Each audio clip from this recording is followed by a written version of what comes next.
اللهم صل على سيدنا محمد وعلى آل سيدنا محمد كما صليت على إبراهيم وعلى آل إبراهيم في العالمين إنك حميد مجيد. قال الله تبارك وتعالى في كلامه المجيد: أعوذ بالله من الشيطان الرجيم. بسم الله الرحمن الرحيم.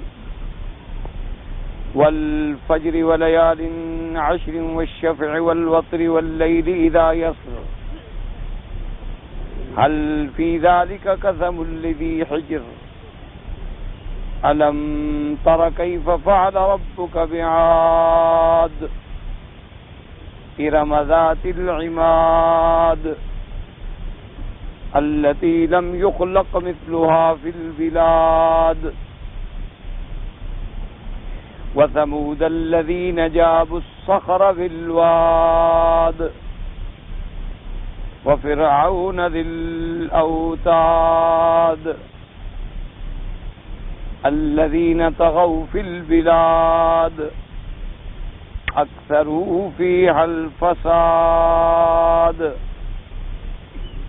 فصب عليهم ربك صوت عذاب إن ربك لبالمرصاد.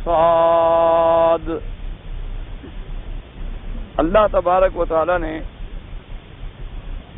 سورۃ الفجر کی ان آیات مبارکہ میں 5 چیزوں کی قسم کھائی ہے.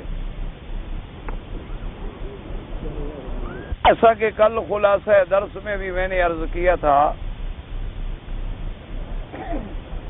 کہ پروردگار عالم نے تو 5 چیزوں کی قسم کھائی ہے، لیکن ان 5 چیزوں سے مراد کیا ہے، اور ان 5 چیزوں سے مراد جو ہے وہ منافع دین کے مراد ہیں یا منافع دنیا کے مراد ہیں. کیونکہ جن چیزوں کا ذکر کیا گیا ہے تو ہر چیز جو ہے اس میں قاعدہ ہوتا ہے کہ بعض چیزیں جو ہیں وہ ہمارے دینی منافع کے لیے ہیں، اور بعض چیزیں جو اللہ تبارک و تعالی نے پیدا فرمائی ہیں وہ ہمارے دنیاوی مفاد کے لیے ہیں، فائدے کے لیے. اور اسی طرح بعض چیزیں جو ہیں وہ ان دونوں میں مشترک ہوتی ہیں کہ ان میں منافع دینیہ بھی ہوتے ہیں اور منافع دنیاویہ بھی ہوتے ہیں. تو اس بنا پر مفسرین کرام رحمہم اللہ تعالی علیہم اجمعین نے متقدمین سے لے کر متاخرین تک بہت ہی اقوال نقل فرمائے ہیں ان چیزوں کہ اس سے مراد کیا ہے. جیسے اللہ نے فرمایا والفجر، تو اب فجر کا معنی تو صبح ہے، اس میں تو کوئی شبہ نہیں. لیکن کیا اس فجر سے مراد مطلقاً صبح ہے؟ بعض علماء نے تو فرما دیا کہ مطلق صبح، کیونکہ ہر صبح جو ہے گویا کہ وہ رات گزر رہی ہے اور دن آ رہا ہے. تو ایک چیز کے ختم ہونے کا اور ایک چیز کے شروع ہونے کا وقت ہے، تو لہذا رات کے خاتمے کا اعلان ہے اور دن کی آمد کا اعلان ہے. تو جو پروردگار عالم اس نظام کو چلا رہے ہیں کہ رات کو لے آتے ہیں، پھر لے جاتے ہیں، پھر صبح آ جاتی ہے، پھر دن آ جاتا ہے، پھر دن چلا جاتا ہے، پھر رات آ جاتی ہے، پھر صبح آ جاتی ہے، تو وہ پروردگار عالم اس نظام کو عالم ارواح، پھر عالم دنیا، پھر عالم برزخ، ان کو ختم کر کے عالم آخرت کے لانے پر بھی قادر ہے. اس لیے بعض نے تو فرمایا مطلق صبح. اور جیسے کہ قرآن پاک نے کئی مقام پہ فرمایا والصبح اذا اسفر، اور قسم ہے مجھے صبح کی جب وہ روشن ہو. اسی طرح تیسری جگہ بھی قرآن پاک فرماتے ہیں والصبح اذا تنفس، مجھے قسم ہے صبح کی جب وہ صبح یعنی آمد ہوتی ہے، اس کی ظاہر ہوتی ہے، وہاں بھی مطلق صبح ہے. اور اسی طرح اللہ نے اپنی شان قدرتوں میں بھی گنوایا فالق الاصباح. اللہ نے فرمایا کہ وہ ذات پاک جو صبح کو پھاڑ کے لانے والی ہے، اندھیرا ختم کر کے اس سے صبح کاذب پھر صبح صادق کو نکالنے والی، تو وہاں بھی مطلقاً صبح کا ذکر ہے. تو اس لیے بعض علماء نے فرمایا کہ یہاں بھی مطلق صبح مراد، اور بعض نے فرمایا کہ نہیں صبح سے مراد وہ محرم کی صبح ہے، بعض نے فرمایا کہ نہیں صبح سے مراد جو ہے وہ یوم النحر کی صبح ہے، اور اسی کا تعلق جو ہے لیال عشر کے ساتھ بھی موجود ہے۔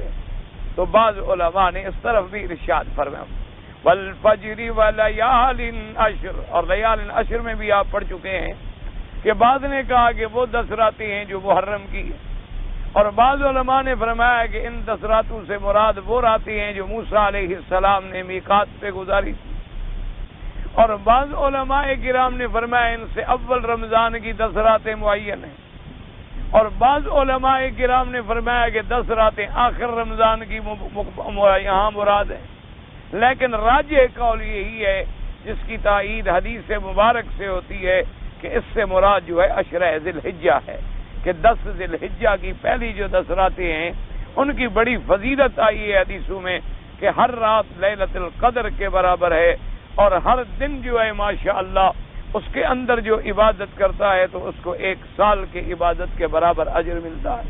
تو اس لیے راجح قول یہ ہو گیا۔ اب یہ 2 قسمیں تو آپ نے سمجھ لی، والفجر ولیال عشر۔ اب تیسری قسم ہے، اللہ تبارک و تعالی نے 5 چیزوں کی قسم کھائی تھی، 2 کی تو آپ نے کل الحمدللہ پڑھ لی۔ فرمایا والفجر ولیال عشر والشفع والوتر۔ شفع کہتے ہیں یاد رکھو جفت، اور وتر کہتے ہیں طاق۔ کیا معنی؟ زوج اور فرد عربی میں، اردو میں یوں سمجھ لو یہ 2 جو ہیں یہ شفع ہے اور 1 جو ہے یہ وتر ہے، یوں سمجھ رہے معنی کہ جب ہم کسی چیز کا حساب کریں گے جہاں جوڑا بن جائے 4 تو 4 جو ہیں وہ شفع ہے، اور 5 جو ہیں وہ وتر ہے، پھر 6 جو ہیں وہ شفع ہے، پھر 7 جو ہیں وہ وتر ہیں، اسی طرح پھر 8 جو ہیں وہ شفع، 8 میں جوڑے جوڑے برابر ہو گئے نا، اور 9 جو ہیں اگر برابر کریں گے تو 1 بچ جائے گا نا، اس لیے اس کو کہا جاتا ہے جفت اور طاق۔ تو یہاں اللہ نے فرمایا مجھے قسم ہے جفت کی اور طاق کی، تو اس جفت اور طاق سے مراد کیا ہے؟ اب اس میں پھر علماء کرام کے اقوال مبارک ہیں۔ بعض نے فرمایا والشفع والوتر، انہوں نے کہا اس سے بھی وہی مراد یہ ہے کہ آدم و حوا، کہ آدم اور حوا کو اللہ نے شفع بنایا، جوڑا بنایا ہے نا، کہ آدم اور حوا ذکر اور انثى، اور اسی کو قرآن نے فرمایا وَمِن كُلِّ شَيْءٍ خَلَقْنَا زَوْجَيْنِ۔ اللہ نے فرمایا ہم نے ہر چیز کے جوڑے جوڑے پیدا کیے، کہ انسان ہے، مرد ہے، عورت ہے، جانور ہے، پھول ہے، نبات ہے، دن ہے، رات ہے، سعادت ہے، شقاوت ہے، صدق ہے، کذب ہے، حق ہے، باطل ہے، نور ہے، ظلمت ہے، شفع ہے، ہر جگہ جوڑا ہے۔ اس لیے بعض علماء نے فرمایا کہ والشفع والوتر، یاد رکھو شفع سے مراد کیا ہے؟ آدم و حوا، اور وتر سے مراد کون ہے؟ اللہ تبارک و تعالی، کہ آدم و حوا تو جوڑے ہیں پر ایک کون ہے؟ وہ اللہ کی ذات ہے۔ اس لیے بعض علماء نے فرمایا کہ یہاں والشفع والوتر سے کیا مراد ہے؟ یا شفع سے مراد آدم و حوا ہے، اور وتر سے مراد اللہ تبارک و تعالی کی ذات ہے، کہ ان اللہ وتر یحب الوتر۔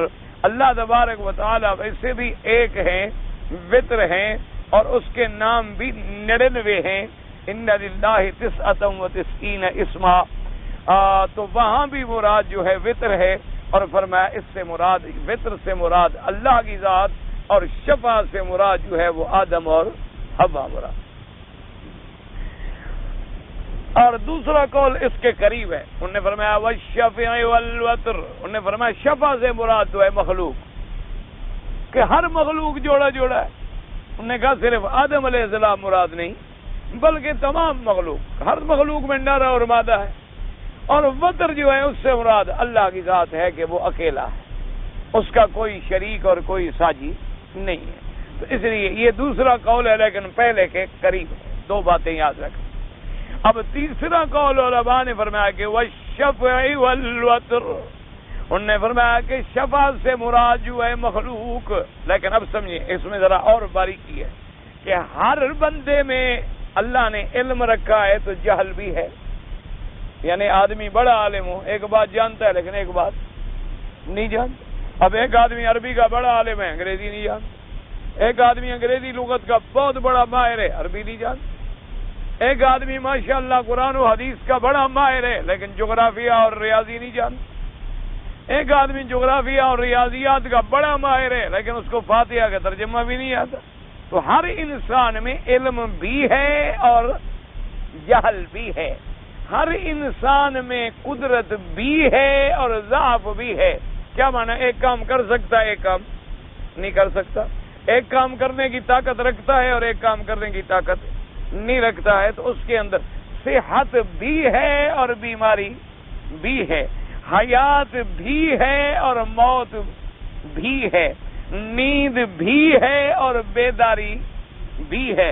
تو جب ہم مخلوق کی تمام صفات پہ نظر ڈالیں گے تو ان میں یہ دونوں چیزیں ملیں گی، یعنی دونوں چیزیں، دونوں ضدین ملیں گی۔ علم ملے گا تو جہل بھی ملے گا، اگر طاقت ملے گی تو کمزوری بھی ملے گی، اگر بڑا ہونا ملے گا تو پھر چھوٹا ہونا بھی ملے گا۔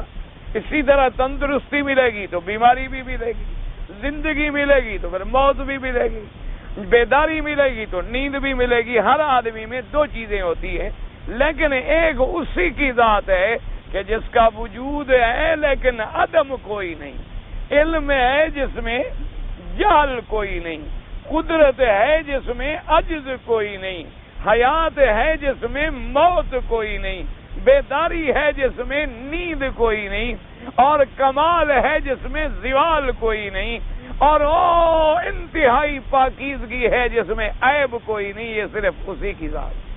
اس لیے علماء نے فرمایا کہ وہ شفع پہ اگر ہم غور کریں تو وہ مخلوق کی صفات پہ دلالت کرتا ہے، اور وطر پہ ہم غور کریں تو وہ اللہ کی صفات پہ دلالت کرتا ہے، کیونکہ اس کی صفت ہے کہ حیات بلا موت، اور اس کے بعد اس کی صفت ہے کہ اس کے اندر نقص نہیں ہے، اس کے اندر کمال ہے، زوال نہیں ہے، حیات ہے، موت نہیں ہے، بیداری ہے، نوم نہیں ہے، قوت اور ارادہ اور قدرت ہے، کوئی کمزوری اور ضعف نہیں ہے۔ تو فرمایا کہ اس کی صفتیں جو ہیں وہ وطر کا تقاضا کرتی ہیں، اور مخلوق کی صفتیں جو ہیں وہ جوڑے کا تقاضا کرتی ہیں۔ تو اس لیے بعض علماء نے فرمایا کہ والشفع والوتر سے مراد جو ہے شفع سے صفات مخلوق پہ نظر ڈالو، اور وتر میں جو ہے اپنے اللہ کی صفات پہ نظر ڈالو۔ تو ایک قول مبارک جو ہے علماء نے یہ بھی لکھا۔ اچھا، اور بعض علماء نے فرمایا والشفع والوتر، انہوں نے فرمایا مجھے قسم ہے جفت کی اور طاق کی۔ کیا معنی؟ انہوں نے فرمایا کہ نماز جو ہے بعض نماز کی رکعتیں جفت ہیں اور بعض کی طاق ہیں، جیسے فجر کی رکعتیں 2، ظہر کی 4 لیکن مغرب کی 3، اسی طریقے سے عشاء کی 4 پھر وتر کی 3۔ تو انہوں نے فرمایا کہ بعض رکعتیں نماز کی جفت ہیں اور بعض رکعتیں نماز کی طاق ہیں۔ تو اس لیے قسم آئی والشفع والوتر کی، تاکہ اس میں ان عبادات کا ذکر جو ہے وہ بھی آ جائے۔ اور ایک قول علماء کا اور ہے، انہوں نے فرمایا نا، اللہ نے فرمایا والشفع والوتر، انہوں نے فرمایا وجہ یہ ہے کہ خداوند قدوس نے قرآن میں فرما دیا ہے، قرآن کے اندر فرمایا فمن تعجل فی یومین فلا اثم علیہ فمن تأخر فلا اثم علیہ لمن اتقى۔ پہلے کیا تھا؟ لیال عشر، اس سے پہلے جو ذکر ہے قرآن میں وہ کیا ہے؟ لیال عشر کا، والفجر ولیال عشر۔ تو لیال عشر کے راجح قول کیا تھا کہ مراد کیا ہے؟ ذی الحجہ کی راتیں۔ تو انہوں نے کہا شفع اور وتر سے مراد بھی وہی ہے۔ کیا معنی؟ اللہ نے قرآن میں فرمایا کہ اگر کوئی آدمی یعنی 11 اور 12 تاریخ کی کنکریاں مار کے اگر واپس آ جائے، فمن تعجل فی یومین، یعنی 12ویں کو اگر واپس آ جائے تو ٹھیک ہے، حج پورا ہو گیا، کوئی گناہ نہیں ہے اس پہ۔ تو اس لیے فرمایا اب 12 جو ہے وہ شفع ہو گئی، اور اگر کوئی چاہے تو 13 کا دن بھی رہ کے کنکریاں مار کے آئے تو فمن تأخر فلا اثم علیہ، تو جو 12 کو آئے گا وہ شفع ہو گیا، جو 13 کو آئے گا وہ وتر ہو گیا۔ تو اس لیے علماء نے فرمایا کہ اس قول کا چونکہ پہلے قول سے تعلق بنتا ہے، لیال عشر کے ساتھ جوڑ لگتا ہے بات کا، کہ پہلے بھی ذی الحجہ کی راتیں تھیں، اور فجر سے مراد بھی یوم النحر کی صبح تھی، اور ان شفع اور وتر سے مراد بھی 12 کی رات اور 13 کی رات. تو جو 12 کی تاریخ کو کنکریاں مار کے واپس آئے گا تب بھی ٹھیک ہو گیا حج. اور اگر رہ گیا رات کو اور 13 کو کنکریاں مار کے آیا ماشاءاللہ اس نے بھی اپنا ثواب جو تھا وہ قابل اور مکمل حاصل کر لیا. اس لیے فرمایا والشفع والوتر، اس سے مراد جو ہے شفع اور وتر ہے. تو بعض علماء کرام نے ان اقوال مبارک کو بھی ذکر فرمایا ہے کہ یہ بھی مراد ہے کہ اللہ، اور اس کا کہتی ہیں کہ سب کا سباق کے ساتھ ایک تعلق بھی بنتا ہے کہ والفجر ولیال عشر والشفع والوتر واللیل اذا یسر. اب اللہ تبارک و تعالی نے فرمایا والشفع، مجھے قسم ہے جفت کی بھی اور قسم ہے طاق کی. اور ایک قول اور بھی علماء نے نقل فرمایا ہے اس میں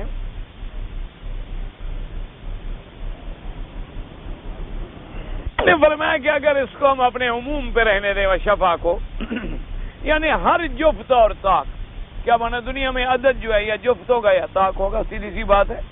ایک اصولی بات ہے کہ یا جفت ہوگا یا طاق ہوگا، یا 2 ہوں گے یا 3 ہوں گے یا 4 ہوں گے یا 5 ہوں گے یا 6 ہوں گے یا 7 ہوں گے یا 8 ہوں گے یا 9 ہوں گے، لازمی بات ہے. تو نے کہا چونکہ پوری دنیا کا نظام بھی اس حساب کتاب پہ چلنا ہے، جیسے کہ اللہ نے فرمایا تھا نون والقلم وما یسطرون، اللہ نے قسم کھائی تھی قلم کی، اللہ نے قسم کھائی جو قلم سے لکھا جاتا ہے.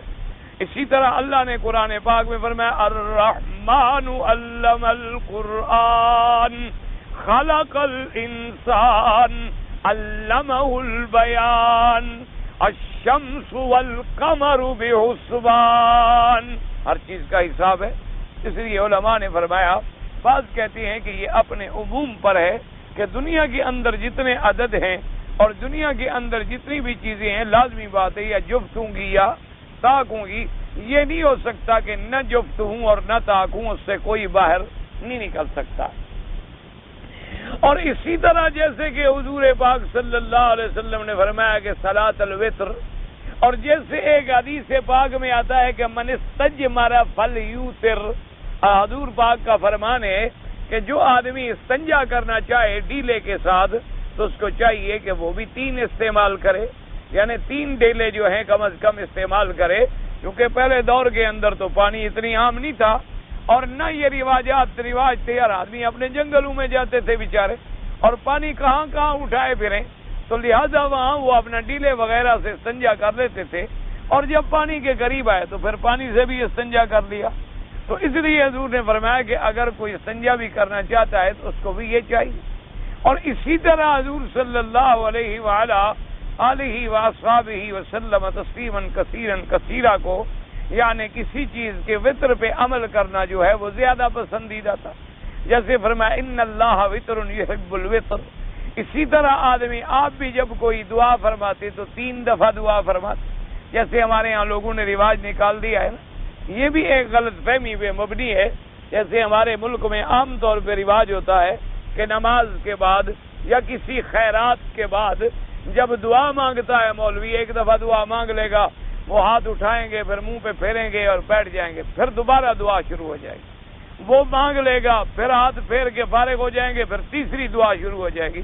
وہ اس حدیث سے حجت پکڑتے ہیں کہ جب حضور پاک دعا مانگتے تھے تو 3 دفعہ مانگتے تھے، اس میں کوئی شک نہیں. حدیث مبارک تو یہی ہے، لیکن بات سمجھ ہی نہیں گئی. یہ نہیں تھا کہ حضور ایسے دعا مانگتے تھے کہ دعا مانگ لی شروع ہو، یہ تو کہیں بھی نہیں ہے. 3 دفعہ مانگنے کا معنی یہ ہے کہ جیسے دعا ہے ربنا آتنا، تو اس کو اب 3 دفعہ پڑھتے تھے. اللہم انی اسألک العفو والعافیہ، اللہم انی اسألک العفو والعافیہ، اللہم انی اسألک العفو والعافیہ. اسی دعا کو 3 دفعہ پڑھتے تھے. یہ نہیں تھا کہ 3 دفعہ دعا مانگتے تھے. یہ بات سمجھنے میں غلط فہمی ہو گئی لوگوں کو. بہرحال اللہ تبارک و تعالی انہیں بھی اور ہمیں بھی صحیح طور پر حدیث پاک کے سمجھنے کی توفیق عطا فرمائے. اسی طرح حدیث مبارک میں ہے کہ جب حضور کلام فرماتے تھے، کوئی خطاب فرماتے تھے تو 3 دفعہ فرماتے تھے. یعنی کوئی بات جب کسی کو فرماتے، کوئی بات سنا رہے ہوتے، بیان فرما رہے ہوتے، تو بات کو 3 دفعہ دہراتے. اس کی وجہ علماء نے لکھی ہے کہ بعض لوگ بڑے ذہین ہوتے ہیں، اللہ نے بڑا عقل دیا ہے، وہ تو پہلی دفعہ میں بات سمجھ گئے، اور بعض آدمی درمیانی ذہن کا ہوتا ہے طالب، وہ دوسری دفعہ میں بات کو سمجھ گیا، اور بعض بالکل کند ذہن ہوتا ہے، بالکل فارغ عقل سے، تو اس کے آگے جب 3 دفعہ بات دہرائی جائے گی تو پھر کچھ نہ کچھ تو وہ بھی سمجھ جائے گا۔ اس لیے حضور صلی اللہ علیہ وآلہ آلہ واصحابہ وسلم تسلیما کثیرا کثیرا، آپ جو ہے 3 دفعہ جو ہے آپ بات کو دہرایا کرتے۔ اللہ تبارک و تعالیٰ سے دعا کرو اللہ ہمیں حضور کی ہر سنت پہ توفیق۔ آج کل مشکل یہ بن گئی ہے کہ ہم نے سنتوں کا خود کچھ اعداد و شمار نکالے ہیں۔ کیا معنی؟ اگر حضور کی 100 سنتیں ہیں، اگر ہمیں 10 وارہ کھاتی ہیں تو ہم نے ان 10 کو لے لیا، دوسری جماعت کو اور 10 مناسب لگتی ہیں تو انہوں نے ان 10 کو لے لیا ہے، باقی 90 چھوڑ دیا۔ کسی کو 20 وارہ کھاتی ہیں تو اس نے 20 لے لی ہیں اور 80 کو چھوڑ دیا۔ تو یہ دین نہیں ہوتا۔ دین کا معنی تو یہ ہوتا ہے کہ اگر اتباع کرنی ہے تو پھر حضور کی کامل سنت کی اتباع کی جائے۔ اب مثال کے طور پر جیسے ہمارے یہاں بڑا جھگڑا ہوتا ہے کہ 20 تراویح پڑھی جائیں یا 8 پڑھی جائے، کہ چلو بھائی کوئی 8 پڑھے گا تو الحمدللہ، کوئی 12 پڑھے گا تو الحمدللہ، کوئی 13 پڑھے گا تو الحمدللہ، کوئی 20 پڑھے گا تو الحمدللہ۔ اللہ تبارک و تعالیٰ سب کی منظور و مقبول فرمائے۔ لیکن جس حدیث مبارک سے 8 کی دلیل پکڑتے ہیں، اس حدیث مبارک میں یہ بھی لکھا ہوا ہے کہ حضور کی رکعتیں اتنی لمبی ہوتی تھیں کہ عشاء کے بعد شروع ہوتی تھیں وہ 8 رکعتیں اور تہجد کے وقت ختم ہوتی تھیں۔ اس پر بھی کبھی عمل کیا ہے؟ اب 8 پڑھنے کا یہی مطلب تو نہیں کہ جلدی جلدی 8 پڑھو، جان چھوڑو اور بھاگو جا کے دکان کھولنی ہے، بس سنت بھی پوری ہو گئی اور دکان بھی ضائع نہ ہو، تو وہ اس پہ کون عمل کرے گا؟ وہ سنت بھول گئی ہے کہ حضور تہجد میں کھڑے ہیں، سورۃ البقرہ، سورۃ آل عمران، سورۃ النساء، سورۃ المائدہ، سورۃ الانعام، 8 پارے میرے مدنی پاک نے 1 رکعت میں پڑھے ہیں۔ اس سنت پہ تو کبھی عمل کرو، میں دیکھوں کتنے کھڑے ہوتے ہیں نماز میں۔ پھر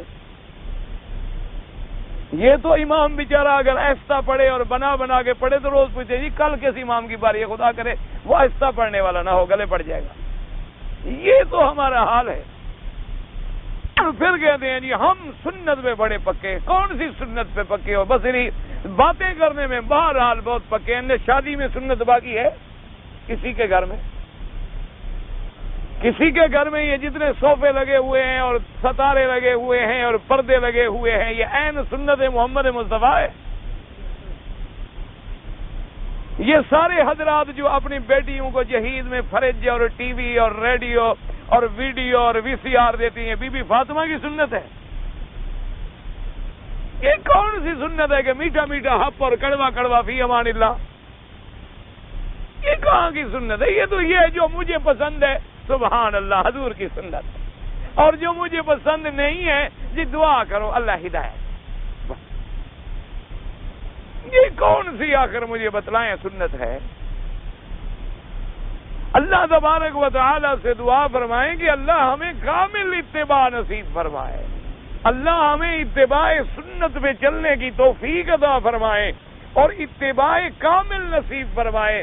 اتباع کی اگر دنیا میں کوئی مثال ہے تو وہ ہیں اصحاب محمد مصطفیٰ، سب کہہ دو رضوان اللہ علیہم اجمعین۔ صحابہ کی ایک کمال اتباع ہے کہ اگر حضور نے حکم دے دیا بس صحابی نے تعمیل کر، دوسری بات پوچھنے کا سوال ہی پیدا نہیں ہے، سوال پیدا نہیں ہے۔ ایک عورت آئی حضور کی خدمت میں، اس نے کہا حضور میں اپنا نفس جو ہے آپ پہ پیش کرتی ہوں، آپ مجھے قبول فرما لیں کہ اللہ نے حکم دیا تھا کہ اگر کوئی عورت آ کر اپنے آپ کو ہبہ کر دے، پیش کرے اور حضور قبول فرما لے تو نکاح ہو جائے گا حضور کا۔ قرآن پاک میں ہے امرأۃ وہبت نفسہا للنبی ان اراد النبی ان یستنکحہا، اللہ نے فرمایا اگر میرا نبی چاہے نکاح کر لے تو آپ کے لیے اجازت۔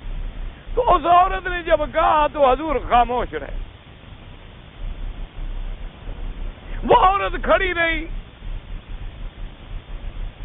حضور صلی اللہ علیہ وسلم خاموش بیٹھے، اب عورت کھڑی ہے وہ بھی نہیں بیٹھتی، اس کی تمنا ہے میں حضور کی بیوی بن جاؤں۔ حضور پاک خاموش بیٹھے ہیں. جب کافی دیر ہو گئی تو اب عورت کو بھی سمجھ آ گئی بھی حضور قبول نہیں فرما رہے. اگر قبول فرماتے تو بہرحال ہاں فرماتے, نام فرماتے, کچھ تو فرماتے. اور باقی چونکہ آپ رحمت للعالمین ہیں, زبان سے انکار کرنا بھی تو زیب نہیں دیتا نا کہ کسی کو دھتکار دیں. بس چپ ہو گئے, اگلا خود سمجھ جائے. حضور پاک کبھی زبان سے آپ تو یہ تو نہیں فرماتے جاؤ دوڑ جاؤ, نہیں. اس کے بعد حضور نے فرمایا کہ اگر میں تمہارا نکاح کسی اور سے کر دوں تو اجازت ہے؟ اس نے کہا ہاں جی بالکل. ایک صحابی سے حضور نے پوچھا, حضور نے فرمایا تمہاری شادی ہے؟ اس نے کہا جی نہیں.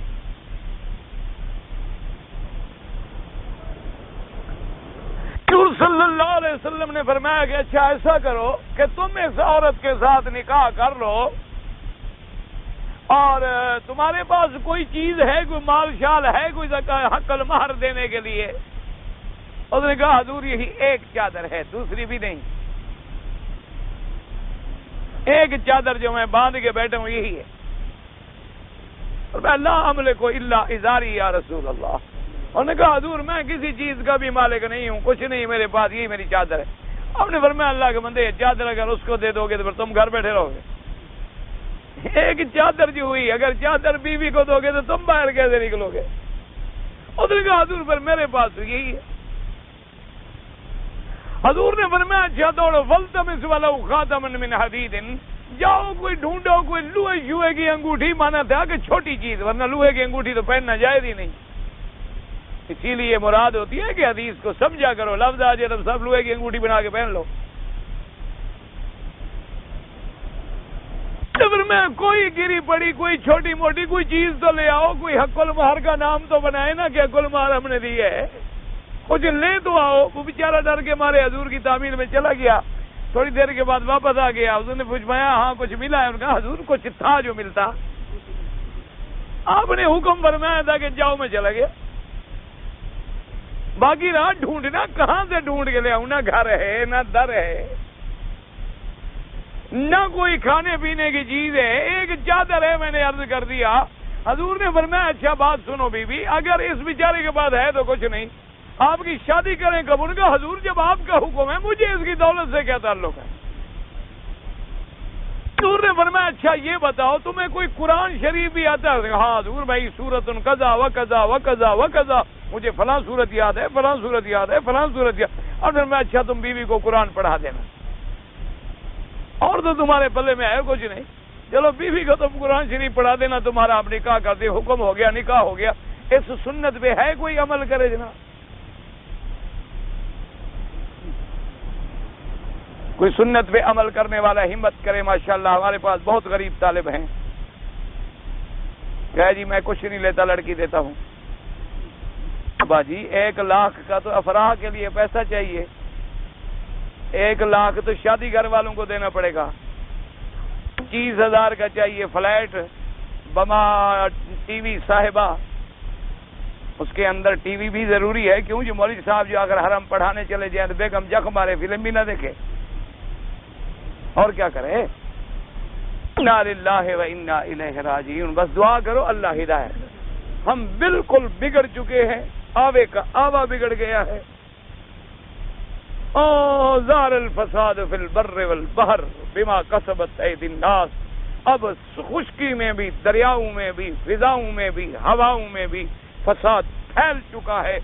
چند لوگ ہوں گے خوش قسمت جن کو اللہ نے بچایا, وہ بیچارے کوئی 1,000 میں 1, 100 میں 1 تو میں نہیں کہہ سکتا, البتہ 1000 میں کوئی 1 ہوگا جس کا آج بھی رزق حلال ہے, صدق مقال ہے, حرام سے بچتا ہے, جھوٹ سے بچتا ہے, غیبت سے بچتا ہے, کبائر سے بچتا ہے, حلال کھاتا ہے, اپنے رزق کو محفوظ رکھتا ہے, لوگوں سے نہیں جھگڑتا, دین پہ قائم ہے. میرے خیال میں کوئی 1000 میں 1 ہو پھر بھی بڑی بات, ورنہ اس کی بھی مجھے امید نہیں. اللہ تبارک و تعالی رحمت فرمائے. اس لیے دعا فرمائے کہ اللہ ہم پہ ہدایت دے. اس لیے انہوں نے فرمایا کہ شفع وتر سے رکعتیں بھی مراد ہے, نماز بھی مراد ہے, مطلقاً حساب بھی مراد ہے.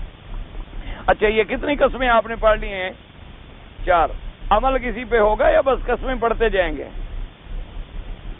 اب کہیں جی عمل ہوتا ماشاءاللہ قرآن ختم ہونے کو آیا، ہماری لڑائی ابھی ختم نہیں ہوئی، عمل کب کریں گے؟ عمل کریں گے مر گئے کرنے والا، یا مولوی پڑھائے بھی خود اور عمل بھی خود کرے۔ الفجر ولیال عشر والشفع والوتر واللیل اذا یسر،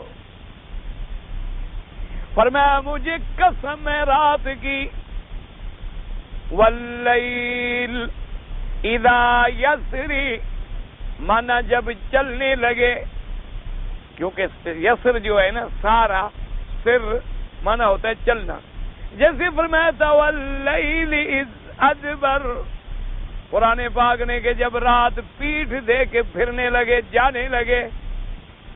اس میں بھی علماء نے فرمایا کہ مطلقاً رات مراد ہے، یعنی کسی رات کی پابندی نہیں، ہر رات، جب رات آئے گی تو رات جائے گی بھی۔ واللیل واللیل اذا یسر، ہر رات۔ اور بعض علماء نے فرمایا کہ نہیں، اس رات سے مراد ہے مزدلفہ والی رات۔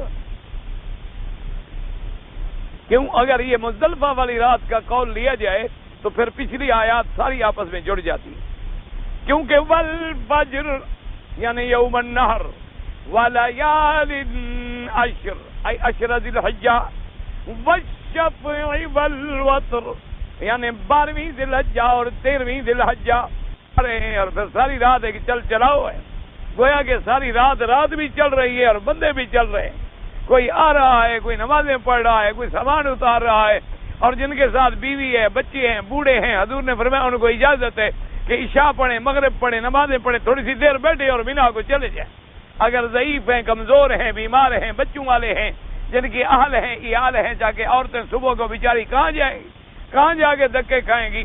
تو حضور نے رخص للنساء والصبیان، آپ نے فرمایا کہ عورتوں کو بھی اجازت، بچوں کو بھی اجازت، حتیٰ کہ کچھ لوگ نوجوان آ گئے حضور کی خدمت میں مزدلفہ کی رات، انہوں نے کہا حضور ہم نے الحمدللہ عرفات بھی کر لیا، مزدلفہ بھی کر لیا، مغرب عشاء کی نماز بھی پڑھ لی، ہم نے صبح کی نماز کے بعد مکے سے بکریاں نکالنی ہیں لوگوں کی، اگر ہم دیر ہو گئی تو بکریاں تو باڑے میں مر جائیں گی بیچاری، کون نکالے گا، کون پانی پلائے گا؟ فرخص للرواز، تم بھی جاؤ، تم بھی رات میں چلے جاؤ، صبح صبح گنگنی مارو اور نکل جاؤ۔ تو اس لیے کہ گویا یہ رات جو ہے یہ رات بھی چلنے والی۔ اور پھر حدیثوں میں آتا ہے کہ مزدلفہ کی رات جو ہے ماشاءاللہ وہ بھی افضلیت میں ایسی ہے جیسی لیلۃ القدر کی رات ہے۔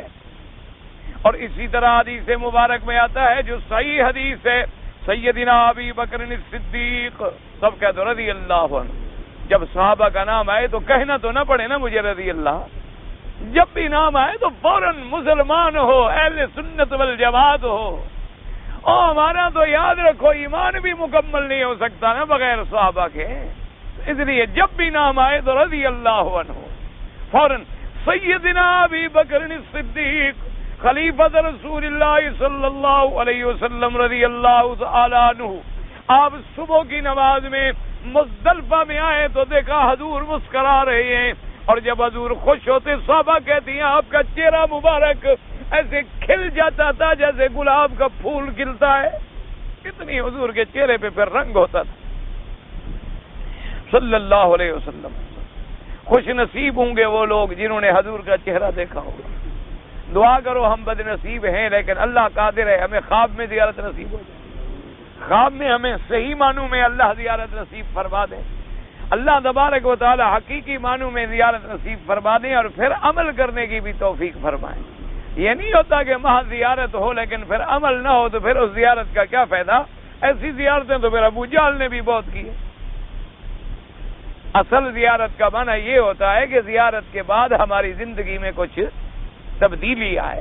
ہم اگر مکہ دیکھیں، مدینہ دیکھیں، واپس آئیں تو کچھ ہماری شکل میں تبدیلی آئے، ہمارے عمل میں تبدیلی آئے، ہمارے کردار میں تبدیلی آئے، ہماری گفتار میں تبدیلی آئے، ورنہ محض دیکھنا، دکھانا، آنا جانا اس کا کیا ہے؟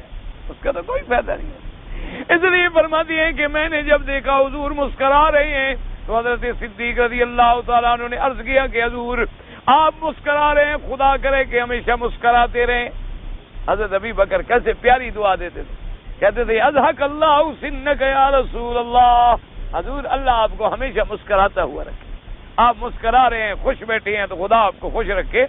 وجہ کیا ہے خوشی کی؟ کوئی وجہ تو ضرور ہے، ورنہ آپ ایسے خوش کیوں ہوتے؟ حضور نے فرمایا کہ ابی بکر میں نے عرفات میں دعائیں مانگی امت کے لیے، اللہ نے میری دعائیں منظور فرما لی، لیکن کچھ دعائیں میری ایسی تھیں جو منظور نہ ہوئی، مظالم میں دعا منظور نہ ہوئی۔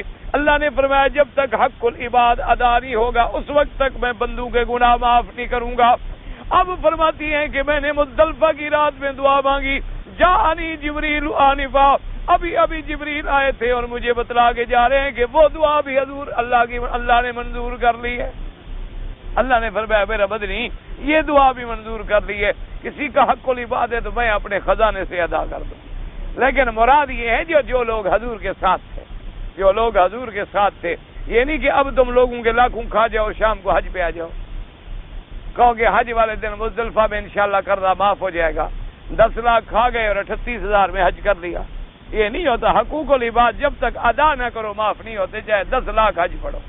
وہ صرف ان لوگوں کے لیے دعا منظور ہوئی تھی جو حضور کے ساتھ موجود تھے، اور ان کو بھی اللہ جانتے تھے کہ یہ کسی کا حق کھانے والے ہیں ہی نہیں، وہ تو پاک لوگوں کی جماعت تھی، انہوں نے کیا حق کھانا ہے، رضوان اللہ تعالی علیہم اجمعین۔ تو بعض علماء نے فرمایا کہ واللیل اذا یسر سے مراد جو ہے یہ مزدلفہ کی رات ہے، یعنی عام رات مراد جو ہے وہ نہیں۔ اچھا یہ 5 قسمیں کھانے کے بعد فرماتے حل فی ذالک قسم لذی ہجر، حل استفہام کے لیے ہوتا ہے، اور ہجر مانا عقل، یاد رکھو عقل کو عقل بھی کہتی ہے، ہجر بھی کہتی ہے، نہا بھی کہتی ہے۔ عقل یہ اللہ نے جو ہمیں عقل دی ہے نا، اس کا نام عقل بھی ہے، دماغ بھی ہے، عقل بھی ہے، اور اسی کا نام عربی میں یاد رکھو نہا بھی ہے، نہا۔ ان فی ذالک لآیات لأولی النہا، اللہ نے فرمایا ان چیزوں میں، نشانیوں میں ان لوگوں کے لیے نشانیاں اور آیات و تدبر ہیں جو عقل والے ہیں۔ عقل کو نہا کیوں کہتی ہیں؟ یاد رکھو کیوں نہا مانا نہی سے روکنا، تو عقل بھی آدمی کو روکتی ہے، نبی یہ کھڈا ہے خیال کرنا بھی گر نہ جانا، یہاں آگ پڑی ہے خیال کرنا پاؤں نہ آ جائے، یہاں سانپ پڑا ہے کہیں ڈس نہ لے، یہاں کانٹا پڑا ہے کہیں پاؤں میں چبھ نہ جائے۔ تو عقل آدمی کو خطرناک چیزوں سے روکنے والی ہوتی ہے، منع کرنے والی ہوتی ہے۔ اسی طرح ہجر کا معنی بھی ہوتا ہے، جیسے دیکھو نا ہجر، یہ حتیم کو ہجر کہتے ہیں کہ ایک دیوار دے کے روک دیا گیا نا، اس کو منع کر دیا، روک دی گئی ایک جگہ۔ اسی طرح عقل بھی ہمیں منع کرتا ہے کہ ہم بری چیزوں میں نہ پڑیں، خطرناک چیزوں میں نہ پڑیں، اس لیے اس کو ہجر کہتے ہیں۔ اب اللہ نے فرمایا حل فی ذالک، یہ جو میں نے 5 چیزوں کی قسمیں کھائی ہیں کیا عقل والوں کے لیے یہ کافی ہے کہ نہیں؟ یعنی اگر کوئی عقل والا ہے اس کے لیے تو اللہ کا فرمانا بھی کافی، اور پھر جب اللہ قسم کھا کے فرمائے تو پھر کافی، اور پھر اللہ ایک چیز کی قسم نہ کھائیں بلکہ 5 چیزوں کی قسم کھائیں تو پھر بھی عقل والے کے لیے کافی نہ ہو تو معلوم ہوا وہ عقل والا ہی نہیں ہے، وہ حدود انسانیت سے بھی نکل گیا۔ اسی لیے اللہ نے فرمایا یہ کافر جو ہیں یہ عقل والے نہیں ہیں، اس لیے فرماتے لہم قلوب لا یفقہون بہا، ان کے دل تو ہیں لیکن سمجھتے نہیں، وَلَهُمْ أَعْيُنٌ لَا يُبْصِرُونَ بِهَا، ان کی آنکھیں تو ہیں لیکن دیکھتے نہیں، وَلَهُمْ آذَانٌ لَا يَسْمَعُونَ بِهَا، فرمایا میرا مدنی کافروں کے کان تو ہیں لیکن سنتے نہیں۔ کیا مانا؟ یعنی حق نہیں سنتے، سیدھا رستہ نہیں دیکھتے، ویسے تو سب سنتے۔ آخر میں فرماتے ہیں اولئک کالانعام بل ہم اضل وَأُولَئِكَ هُمُ الْغَافِلُونَ، فرمایا میرا مدنی ان کفار کی مثال ایسے جیسے جانور، بلکہ جانوروں سے بھی گم کردہ رہا ہے۔ کیا مانا؟ کہ جیسے جانور کھاتا ہے، پیتا ہے، بچے جنتا ہے، اپنا مادہ کے ساتھ گزارتا ہے، مر جاتا ہے، یہ بھی سمجھتے ہیں بس کھائیں گے پیئیں گے بچے جنیں گے مر جائیں گے بات ختم ہو گئی۔ فرمایا بلکہ یہ جانوروں سے بھی گم کردہ رہا ہے، ان کو بھی اپنا چرواہا جب سیٹی مارتا ہے تو سنتے ہیں، جب آواز دیتا ہے تو سنتے ہیں، جب بلاتا ہے تو واپس آ جاتی ہے، اگر چرواہا چھوڑ دے تو مالک کے دروازے پہ پہنچ جاتی ہے۔ لیکن یہ ایسے بدبخت ہیں، کبھی دروازوں پہ گرتے ہیں، کبھی درختوں پہ گرتے ہیں، کبھی قبروں پہ گرتے ہیں، میرے در پہ نہیں پہنچتے۔ فرمایا یہ تو جانوروں سے بھی برے۔ اس لیے علماء نے لکھا جب آدمی مشرک بن جاتا ہے، کافر بن جاتا ہے، غیر اللہ کا سجدے کرنے والا بن جاتا ہے، اللہ فرماتے ہیں یہ جانور جو خسیس نجس العین کتا ہے، اس سے بھی یہ گر جاتا ہے کہ کتا بھی اپنے مالک کے دروازے کو نہیں چھوڑتا، لیکن میں نے اس کو پیدا کیا، اس کو ماں کے پیٹ میں رزق پہنچایا، اس کو انسان بنایا، عقل دیا، علم دیا، بڑا ہو کے مجھے چھوڑ کے غیروں کے سجدے میں پڑ گیا۔ فرمایا کبھی کتے نے بھی اپنے مالک کا دروازہ نہیں چھوڑا ہے، بلکہ کتا باولا ہو جائے نا جی، پاگل ہو جائے کتا، اللہ معاف کرے کسی بندے کو کاٹ لے تو بندہ بھی پاگل ہو جاتا ہے، یعنی اتنی اس میں ظاہر ہوتی ہے، لیکن مالک سامنے آ جائے تو پاگل کتا مالک کو نہیں کاٹتا۔ ہمارے یہاں بڑا مشہور واقعہ ہے بہاولپور کا، وہاں چڑیا گھر میں ایک شیر تھا، تو وہ جو ملازمین ہوتے ہیں، ملازم تو پھر ماشاءاللہ ملازم ہوتے ہیں نا جی، وہ جو گئے گوشت وہ ڈالنے کے لیے دروازہ کھلا ہوا چھوڑا ہے، بھول گئے پاگل، دروازہ کھلا ہوا چھوڑا ہے، تو شام تھوڑی دیر گزری کسی مالی والی کی نظر پر دیکھ رہے شیر صاحب تو باہر ٹہل رہے ہیں، وہ پنجرے سے حضرت باہر تشریف، اب شیر پنجرے سے باہر آ جائے تو پھر تو بڑے بڑوں کے ہوش اڑ جاتے ہیں۔ اب جناب سائرن بج گئے اور سیٹیاں اور خطرے کے الارم ہو گئے، شیر صاحب جنگل میں نکلے، باہر کھڑے ہیں مزے سے باغ میں، اپنے پنجرے سے باہر کھڑے، اب اس کو اندر کون لے جائے؟ انہوں نے پکڑے حضرت کو، بات تو وہ نہیں سنتا، کہیں کہ حضرت مہربانی کرو اندر جاؤ، بات وہ سنتا نہیں، قریب جانے کی کسی میں ہمت نہیں، دور سے اگر چھیڑو تو خطرہ ہے کہ پھٹ جائے، اور اگر گولی مارو تو مر جائے، بات ختم ہو جائے، کریں کیا؟ تو بہرحال اس وقت نواب صاحب زندہ تھے، ان کو اطلاع دی کہ حضرت یہ واقعہ ہو گیا، اور شیر بڑے قیمتی جانور ہوتے ہیں، بڑے پیسے لا کے خرید کر کے کہاں کہاں کے ملکوں سے لا کے رکھے جاتے ہیں، تو انہوں نے کہا جی اب کیا کروں؟ انہوں نے کہا بالکل کچھ نہ کہو، میں ابھی آتا ہوں، بس تم باہر کھڑے رہو، اتنی پیرا لگا دو کہ کہیں وہ بھاگ نہ جائے، تو باقی یہ ہے کہ آپ کچھ نہ کہیں، نہ ماریں نہ لڑیں، کچھ نہ کریں۔ تو وہ انہوں نے اب بال اور تشریف لے آئے، آنے کے بعد جناب وہ اپنی کار سے اترے اور دروازہ کھلا، اور سنتری اور سیکورٹی اور گارڈ اور نوکر، انہوں نے کہا کیا کر رہے ہیں؟ حضرت میں کچھ نہیں، بس سب ادھر ہو جاؤ، چپ کر کے اندر چلے گئے، اسے کان سے پکڑا اور پنجرے کے اندر کھڑا کر، وہ ساتھ چلا گیا، آپ نے ہاتھ جو لگایا تو وہ بھی ساتھ چلا، اپنے مالک کو وہ بھی پہچانتا تھا کہ یہ تو میرا مالک ہے، اس کو تو میں نے کچھ نہیں کہنا، اندر پنجرے میں کھڑا کیا، دروازہ بند کیا، پھر وہ ملازمین جو تھے ان کو بلایا، وہی ان کو پھر لٹا کے لمبا کر کے پھر مارا ڈنڈے، انہوں نے کہا تم اس کا گوشت کم ڈالتے ہو، اس لیے وہ بیچارہ کمزور ہو گیا ہے، پھر وہ اندر بڑا خوش ہوا، آوازیں نکالے کہ میری ہمدردی میں دیکھو کیسے نوکروں کو سزا مل رہی ہے۔ تو اتنا عقل تو جانور کو بھی اللہ نے دے دیا ہے، لیکن ایک بندے کو عقل نہ آئے کہ اپنے ہاتھ سے دفن کرتا ہے، پھر سجدہ بھی کرتا ہے، جنازے بھی خود پڑھ رہا ہے، قبریں بھی خود کھود رہا ہے، دفن بھی خود کر رہا ہے، مٹی بھی اوپر خود ڈال رہا ہے، درخان بلا کے پیسے خود دے کے روزے بنوا رہا ہے، جب بن جاتے ہیں کہتے ہیں مشکل کشا مہربانی کرتا، حضرت حاجت روا، حضرت میرے بچہ عطا فرما، دکھ دور فرما، بس آپ کی بات جو ہے ٹل نہیں سکتی، اور ہماری خدا سنتا نہیں، آپ کی ٹالتا۔ انا للہ و انا الیہ راجعون، دعا کرو اللہ رحمت فرمائے۔ اس لیے پھر میں حل فی ذالک قسم الذی حجر، فرمایا میرا مدنی صلی اللہ علیہ وسلم علی سبیل الاستفهام، کیا ان 5 قسم کھانے کے بعد پوری ہے قسم عقل والوں کے لیے کافی ہے کہ نہیں؟ یعنی کافی ہے، اگر عقل ہو تو کافی ہے، کیونکہ جب صبح کا ذکر آ گیا، جب لیال عشر کا ذکر آ گیا، جب شفع اور وتر کا ذکر آ گیا، جب رات کے گزرنے اور آنے اور جانے کا ذکر آ گیا، تو اللہ کی قدرت کاملہ کا ذکر آ گیا۔ اس لیے جیسے فرماتے ہیں وَإِنَّهُ لَقَسَمٌ لَوْ تَعْلَمُونَ عَظِيمٌ، جیسے دوسری جگہ پر اللہ نے فرمایا، جیسے یہاں فرماتے ہیں هَلْ فِي ذَلِكَ قَسَمٌ لِذِي حِجْرٍ، وہاں فرماتے ہیں وَإِنَّهُ لَقَسَمٌ لَوْ تَعْلَمُونَ عَظِيمٌ، کہ اے لوگو وہ قسم جو میرے رب نے کھائی ہے، کاش تم جانتے تو کتنی بڑی قسم ہے جو رب العالمین کھا رہا ہو۔ ایک تو ہے نا کہ بندہ قسم کھائے، ایک ہے کہ نبی قسم کھائیں اور ایک ہے کہ رب العالمین خود قسم کھائیں۔ اب یہ ساری قسمیں بیان ہونے کے بعد یاد رکھو اصل مقصد کیا تھا؟ جیسے میں نے عرض کیا تھا کہ قرآن کا مقصد کیا؟ عبرت، کہ قرآن سے عبرت پکڑو۔ یہ نہیں اب جنازہ جو پڑھیں، جنازہ جو پڑھو تو عبرت پکڑو کہ ایک وقت آئے گا اسی طرح میں بھی کندھے پہ اٹھایا ہوا جا رہا ہوں گا، اسی طرح لوگ مجھے بھی جا کے قبر میں ڈال آئیں گے، نہ بیوی ہوگی، نہ بچہ ہوگا، نہ ساتھی ہوں گے، نہ دوست ہوگا، اکیلا پڑا ہوں گا۔ اگر کوئی اعمال صالحہ ہوں گے تو پھر تو قبر باغ جنت بن جائے گی، ورنہ جہنم کا گڑھا ہوگی۔ تو معنی یہ ہوتا ہے کہ عبرت پکڑو۔ یہ معنی نہیں کہ نماز پڑھو، جنازے پڑھو، قرآن پڑھو، سگریٹ والا سگریٹ پی رہا ہے، جھوٹ والا جھوٹ بول رہا ہے، چور چوری کر رہا ہے، دھوکہ باز دھوکہ کر رہا ہے، نشے والا نشہ بیچ رہا ہے، بے ایمان بےمانی کر رہا ہے، اور سود خور سود خاری کر رہا ہے، شراب خور شراب خاری کر رہا ہے، پھر ان نمازوں کا کیا فائدہ یا قرآن سننے پڑھنے کا کیا فائدہ؟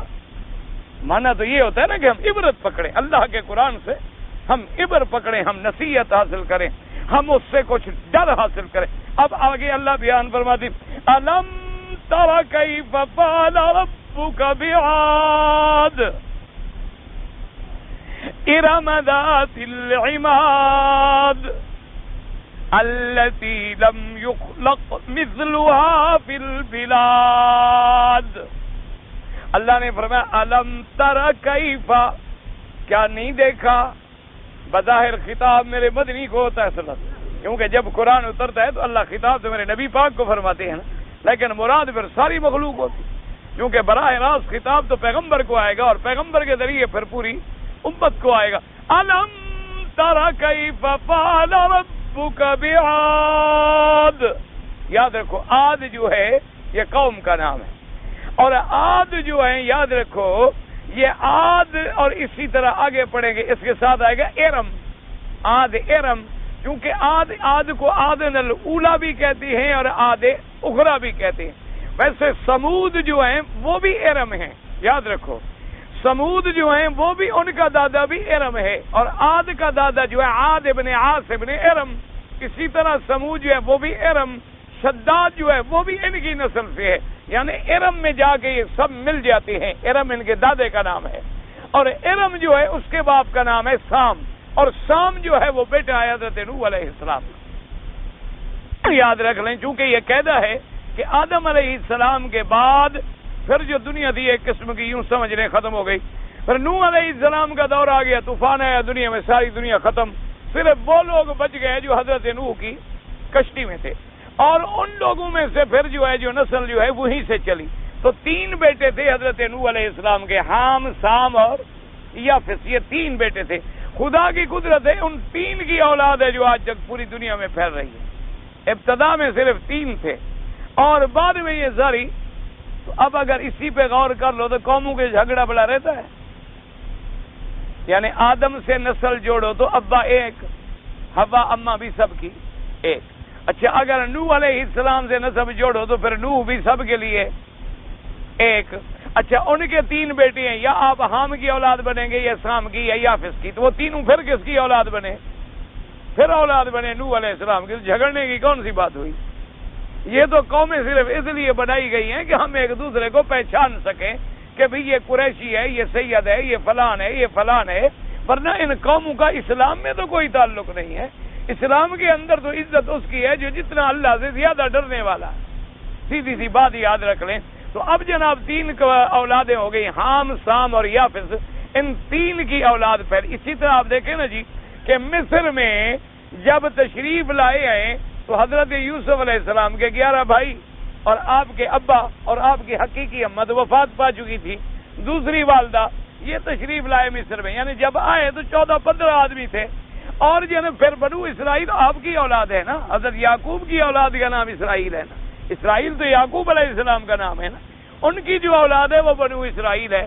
تو آئے جب تھے تو 12-15 آدمی تھے، اور جب موسیٰ علیہ السلام کے ساتھ جا رہے ہیں تو کتنا ہے؟ 6 لاکھ سے اوپر۔ اللہ تبارک و تعالیٰ پھر ان قوموں کو برکت دیتے ہیں اور بڑھاتے ہیں۔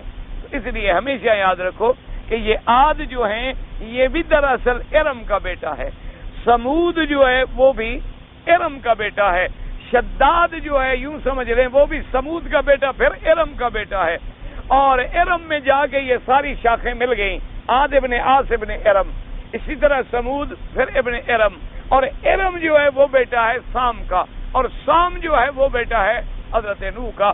اس لیے کبھی قرآن کہتے آدن الاولا اور ایک آدن الاخرى، اور کبھی قرآن کہتے آد ارم والے اور ایک آد جو بغیر ارم کے آئے. تو اس لیے تاکہ اشتباہ جو ہے واقع نہ ہو جائے. اور ان قوموں کا ذکر اللہ نے اس لیے کیا ہے کہ مکے والوں کے یہ قریب تھیں اور یہ اکثر اس پہ گزرا کرتے تھے. تو اللہ تبارک و تعالی آپ کو بھی اور مجھے بھی پڑھنے کی اور اس عبرت پکڑنے کی توفیق عطا فرمائیں. بہرحال میں نے عرض کر دیا تھا کہ حضور صلی اللہ علیہ وسلم اور تمام انبیاء پہ موت پر حق ہے، یاد رکھیں. اب موت کے بعد جو حیات کا مسئلہ ہے تو قرآن کہتا ہے شہید بھی زندہ ہے. حالانکہ قرآن کہتا ہے کہ شہید کو مردہ بھی نہ کہو، اور کس شہید کو جو قتل ہو گیا، ٹکڑے ٹکڑے ہو گیا، ہمارے سامنے اس کا وجود بھی بکھر گیا. بعض بیچارے شہید تو بموں سے اڑ گئے، بعض بیچارے ایسے ہوتے ہیں جو راکٹوں سے اور گولوں سے جن کے وجود کا کوئی ذرہ ہمیں نظر نہیں آتا، لیکن اللہ فرماتے ان کو بھی مردہ نہ کہو. تو جب ان کے لیے حیات ہے تو انبیاء کی شان تو شہیدوں سے بھی بڑھ کر ہے.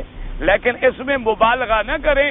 بعض لوگ اتنے آگے بڑھ جاتے ہیں، اتنی آگے بڑھ جاتے ہیں، وہ کہتے ہیں جی انبیاء کی حیات ایسی ہے کہ روضہ پاک میں بھی نبیوں کے لیے ان کی بیویاں پیش ہوتی ہیں. نعوذ باللہ ثم نعوذ باللہ ثم نعوذ باللہ، یہ گستاخی کی انتہا ہے. اور بعض یہ کہتے تھے نہیں میاں چھوڑو، مر گئے، مٹی میں مل گئے، بات ہی ختم ہو گئی، وہ بھی گستاخ ہیں. اللہ تبارک و تعالی انبیاء کے بدن کو محفوظ فرماتے ہیں، اللہ تبارک و تعالی ان کو حیات عطا فرماتے ہیں، لیکن اس حیات کا تعلق عالم برزخ کے ساتھ ہے. اس لیے اس میں زیادہ بحث کرنے کی بھی ضرورت نہیں، اور کوئی بے ادبی والا لفظ بھی زبان سے نکالنے کی ضرورت نہیں. آدمی افراط میں پڑے تب بھی بھٹک جاتا ہے، تفریط میں پڑے تب بھی بھٹک جاتا ہے، اور کامران وہی ہے جو عدل میں رہے، اعتدال میں رہے، کہ جو اللہ نے فرمایا شہید زندہ ہے بس زندہ ہے. اب کوئی کہے جی کیسے زندہ ہے، ٹکڑے اڑ گئے، بم لگ گیا، ٹینک کے نیچے آ گیا، آپ کہتے ہیں اللہ نے جب کہہ دیا زندہ ہے، ہمارا ایمان ہے بس. اس لیے بہرحال انبیاء علیہ السلام کی بہت بڑی شان ہوتی ہے، کوئی ایسا لفظ زبان پہ نہ آئے جن سے ان کی شان میں کوتاہی، گستاخی یا ذرے کے برابر بے ادبی آئے. اگر آ جائے تو پھر نہ دنیا میں کامیابی نہ آخرت میں کامیابی. حضور مکے کی گلیوں میں ذکر فرماتے تھے کہ لا الہ الا اللہ فرماتے تھے، محمد رسول اللہ کا ذکر نہیں فرماتے تھے. تو یہ ہماری طرح تو جاہل کوئی نہیں تھا، وہ سمجھتے تھے کہ لا الہ الا اللہ کہنے والا کون ہے. نا حضور فرما رہے ہیں کہ قولو، کہ تم کہو، کیا کہو، کہے کون رہا ہے. ہاں تو جب ہم یہ بات مان لیں گے تو محمد رسول اللہ تو خود پڑھ لیا، اس کی بھی ضرورت تھی. وہ ہم سے کوئی زیادہ پڑے ہوئے تھے، عربی سمجھتے تھے. بھئی جب حضور فرما رہے ہیں کہ پہلا کلمہ پڑھو لا الہ الا اللہ، تو یہ پڑھا ہمیں کون رہا ہے؟ محمد رسول اللہ. تو جب ہم نے پہلا پڑھ لیا تو دوسرا تو خود بخود پڑھ لیا، اس کے پڑھانے کی بھی ضرورت تھی. اتنا عقل تو ہونا چاہیے آپ میں بھی. اسلام میں عورت کو نماز جنازہ پڑھنی چاہیے، بالکل کامن سینس کا مسئلہ ہے. عورت مر جائے تو ہمیں نماز جنازہ پڑھنی چاہیے. ہاں جی پڑھنی چاہیے. تو پھر ہم مر جائیں تو وہ کیوں نہ پڑھے؟ کو ہم نے دشمنی کی ہے.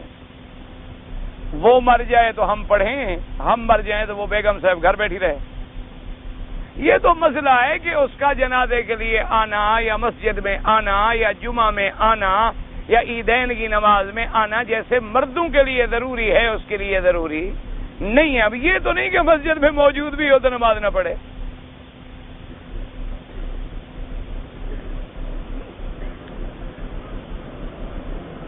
اگر بعض لوگ کہتے ہیں کہ حضور پاک نے فرمایا تھا کہ اگر میرے بعد کوئی نبی ہوتا تو عمر ہوتے، ہاں تو ٹھیک ہے، ہوتا نا، جب ہے ہی نہیں تو بات ختم ہو گئی. ہوتی ہے کہ لو کان بعدی، اگر میرے بعد نبوت کا دروازہ کھلا ہوتا تو عمر اس شان کا آدمی تھا کہ اللہ اس کو بھی نبی بناتے رضی اللہ عنہ، لیکن دروازہ ہی بند ہو گیا. میرے والد صاحب انتقال ہو گئے اور کچھ رقم چھوڑ گئے ہیں صدقہ کی نیت سے، تو یہ رقم جو ہے ہم کسی حکومت کے اردو سکول میں یا دینی مدرسوں میں دے دیں اور میرا خیال تو بھائی میری رائے تو یہی ہے کہ کسی دینی سکول میں دے دو، چونکہ اردو سکولوں کو تو تنخواہ دینے والے بھی موجود ہیں اور ان کو باقاعدہ پنشنیں بھی ملتی ہیں، ان کے باقاعدہ بجٹ بھی ہوتے ہیں، ان کے باقاعدہ ہر چیز جو ہے سرکاری طور پہ آتی ہے۔ دینی مدارس جو ہیں ان کا تو اللہ کے سوا کوئی ذریعہ ہی نہیں ہے، یہی اصحاب خیر ہیں جو ان کو چلا رہے ہیں۔ اس لیے بہرحال جو دینی مدارس ہیں وہ زیادہ مستحق ہیں۔ اور پھر اردو مدارس کو اگر ہم نے دیا بھی تو وہ وہی پڑھے گا نا، الف انار اور بے بلی اور کاف کتا۔ اور اگر ہم نے دینی مدرسے میں دیا تو وہ پڑھے گا الف سے اللہ اور بے سے بیت اللہ اور میم سے محمد الرسول اللہ۔ اب تمہاری مرضی جس کو دو۔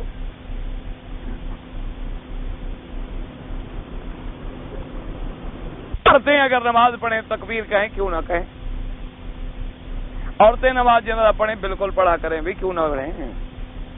اگر میں عزیز کے لیے رشتہ کرنا چاہوں تو تنعیم پر جاؤں، ہاں حنفی حضرات کے لیے تنعیم پہ جانا ضروری ہے۔ اہل حدیث علماء کہتے ہیں کہ یہاں مکے میں رہنے والا گھر سے بھی احرام باندھ کے عمرہ کر سکتا ہے۔ قاطع اور رحم کا معنی یہ ہے کہ جو رشتہ داروں کے ساتھ تعلقات کو توڑ ڈالے۔ رحم کا رشتہ ہوتا ہے جس کی وجہ سے تمہاری قرابت ہے، ان سے احسان کرنا، ملنا جلنا، رشتہ داری کرنا، ہمدردی کرنا، یہ صلہ رحم ہے۔ ان سے تعلقات کو توڑ دینا، مدد نہ کرنا، نہ ملنا، نہ آنا، نہ جانا، یہ قطع رحم ہے۔ بزرگ ام ہانی میں اکثر بیٹھتے ہیں تو جو بیٹھتے ہیں ان سے پوچھا کریں، میرے نزدیک تو مکے کا ذرہ ذرہ فضیلت والا ہے۔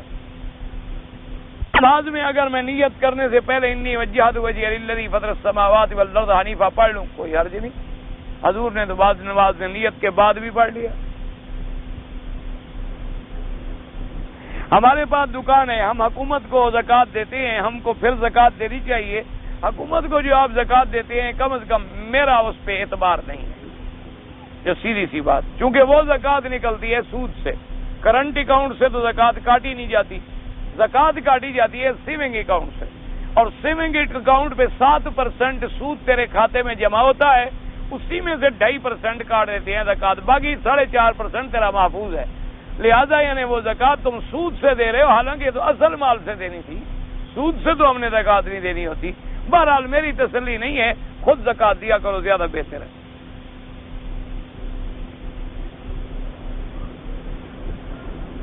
اگر ایک آدمی مکہ شریف میں رہتا ہے اور مدینہ منورہ جائے تو واپسی پر اس کو احرام باندھنا چاہیے۔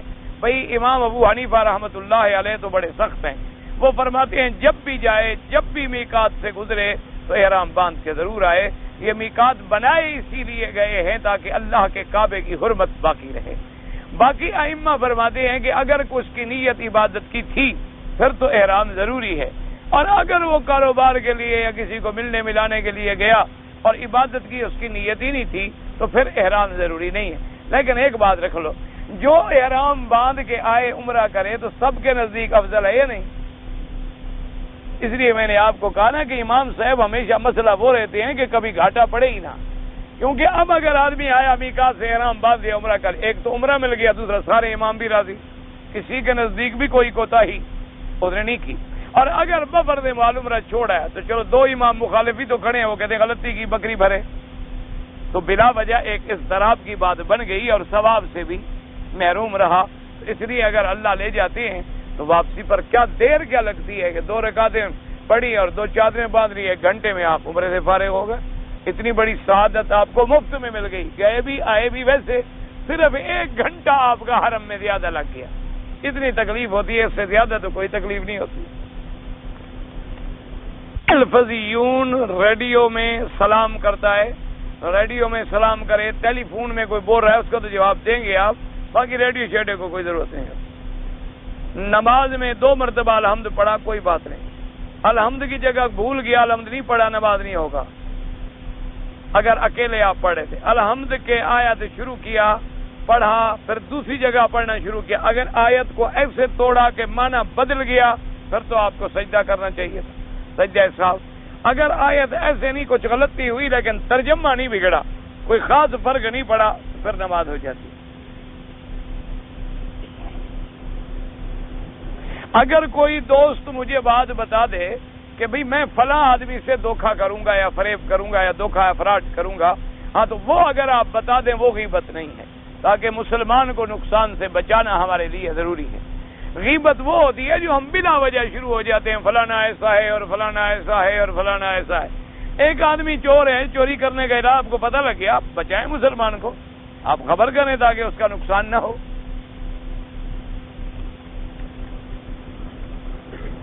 ہم لوگ پاکستان سے پہلے ریاض آئے، وہاں سے جدہ آئے، پھر ہم مکے آ گئے، پھر ہم بی بی عائشہ کی مسجد میں جا کے احرام باندھے، ایک بکری بطور دم ادا کریں۔ آپ کو اپنے ایئرپورٹ سے احرام باندھنا تھا، اگر وہاں سے نہیں باندھا ریاض سے باندھ رہے، اگر ریاض سے بھی نہیں باندھا آپ جہاز میں باندھ رہے، اور پھر آپ حضرت تشریف بھی لے آئے ماشاءاللہ مکے میں، یعنی باقی سارے کام کر لیتے ہیں۔ کبھی ٹکٹ میں بھولے ہو، کبھی ویزا لینے میں بھی بھولے ہو، کبھی ٹریول چیک بنانے میں بھولے ہیں آپ، کبھی ڈالر لینے میں بھی غلطی کی، چادریں بھول گئی تھی حضرت، وہ اندر رہ گئی تھی اور مجھے حضرت یاد ہے، اور تمہاری ٹکٹ بھی اندر نہیں رہی، تمہارا پاسپورٹ بھی اندر نہیں رہا، تمہارا سامان بھی اندر نہیں رہا، جو دوستوں نے تمہیں ہدیے شدیے دیے تھے وہ بھی تم نے گلے میں باندھے رکھے، صرف عمرہ اندر رہ گیا تھا۔ ایک بکری بطور دم ادا کرے۔ اچھا، اور مسئلہ اگر تم جانتے ہو تو یاد رکھو بھی جہاز میں ہم بیٹھے ہیں، چادریں بھی نہیں ہیں، ہم کیا کریں؟ صرف قمیص اتار لو، وضو بھی نہ کرو، نفل بھی نہ پڑھو، لبیک اللہم لبیک لبیک لا شریک لک لبیک، نیت کر لو، احرام ہو گیا، جب جدے اترو چادر کھول دو، کوئی مسئلہ ہی نہیں۔ اللہم صلی علی سیدنا محمد وعلی آل سیدنا محمد کما صلیت علی ابراہیم وعلی آل ابراہیم فی العالمین انک حمید مجید۔ یا الہ العالمین، عالم اسلام پہ اپنی رحمت نازل فرما۔ یا اللہ اسلام کی عزت کا فیصلہ فرما۔ یا اللہ اسلام کا بول بالا فرما۔ یا اللہ کفر کو ذلت میں شکست عطا فرما۔ یا اللہ بیماروں کو شفا عطا فرما، بے حیاؤں کو حیا عطا فرما، بے دینوں کو دین عطا فرما، بے اولادوں کو اولاد عطا فرما، جن کی اولاد ہے ان کی اولادوں کو صالح بنا۔ یا اللہ ان کو اپنی اطاعت اور اطاعت والدین نصیب فرما۔ یا اللہ بیماروں کو شفا عطا فرما۔ یا اللہ ہماری ظاہری باطنی روحانی جسمانی بیماریاں پریشانیاں اپنے رحمت سے دور فرما۔ یا اللہ مجاہدین کشمیر، افغانستان، فلسطین، برما والوں کی مدد فرما۔ یا اللہ بابری مسجد کی حفاظت فرما۔ یا اللہ حرمین شریفین کو قیامت تک ہر فتنے سے محفوظ فرما۔ یا اللہ تمام مسلمانوں کو حرمین کا ادب نصیب فرما۔ ربنا آتنا فی الدنیا حسنہ وفی الآخرۃ حسنۃ وقنا عذاب النار۔ سبحان ربک رب العزۃ عما یصفون وسلام علی المرسلین والحمد للہ رب العالمین، آمین۔